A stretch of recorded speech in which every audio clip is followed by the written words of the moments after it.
I'm Tara Honeywell, and you're watching Real TV Films. We are here at the Social Lodge at Sundance. I'm being joined by Mark Lynas and Robert Stone of Pandora Promise. Pandora's Promise. Pandora's Promise. Yeah. How's it going?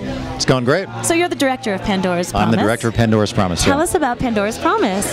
It's a feature-length documentary about a small but growing number of environmentalists and anti-nuclear activists who've done a complete 180 on nuclear power and are now as passionately pro-nuclear as they were once against, and Mark is one of them.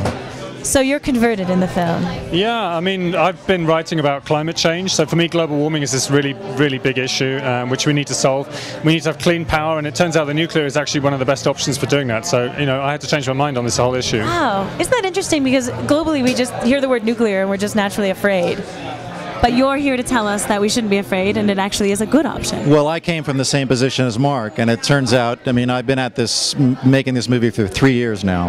I do not come at this lightly, but it really turns out everything I thought I knew about nuclear power turned out to be wrong. Not only wrong, but actually, in many cases, the absolute opposite is true. Wow. Issues about waste and proliferation and safety. It turns out, for instance, nuclear power, statistically, is the safest form of energy.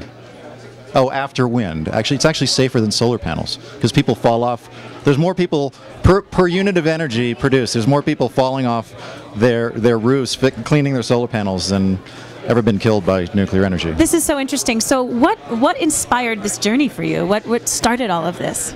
I think really realizing, I mean, I've been a lifelong environmentalist myself, and I've made some films on this kind of subject in the past, and just realizing that everything that we're doing to combat climate change is not working. So everything is trending the other way. So, well, why not take a look at the one power source that can produce incredible amounts of energy with no CO2 that we're all against, and take a look at that and look at it again. And in looking at it again, you realize, well, first of all, the existing nuclear power we have is not nearly as bad as we all thought.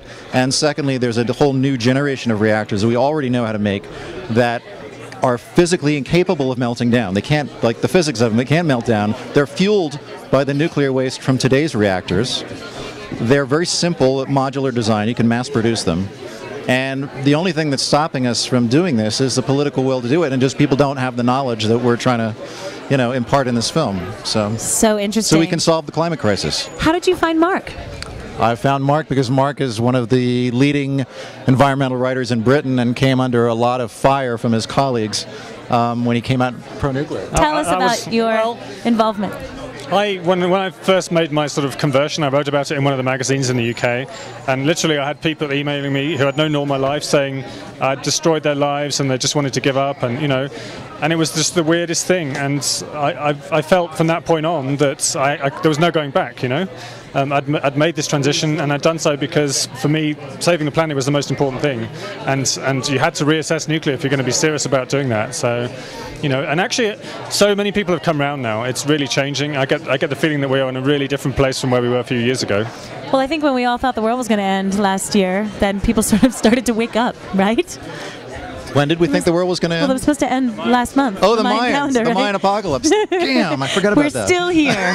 You forgot about it. We've all maybe forgot. We're not here. Maybe we're not. This is all a dream. Maybe it is. Who knows? I got a tweet from the Mayans on the day after saying, "Wow, that was embarrassing." Is this your first Sundance, both of you? This is my 4th film at Sundance. Very I've been around nice. a while. Yeah. Cool. And Mark, is this your first? It's my number 1. You know, he was first here for an anti-nuclear film he made back in 1987, was it? So really? Oscar nominated, yeah. So, you know, he's made more of a transition than perhaps any of us actually in the film. That's true. That is very interesting. What was that called? Radio Bikini. Radio Bikini. Yeah, it's about the atomic testing at Bikini Island in the Pacific. Yeah. Do you use footage from this one? Do you reference that one? No, you know, I was thinking about bringing myself more into the film, but I didn't. I'm in the film, but very, very slightly. Okay. It's really about Mark and his colleagues. And I love it. Yeah. Well, congratulations. Thank you very much. Thanks for having me. Absolutely. Thanks for having a chat with us today. Great. Thank you all for watching Real TV Films. I'm Tara Honeywell.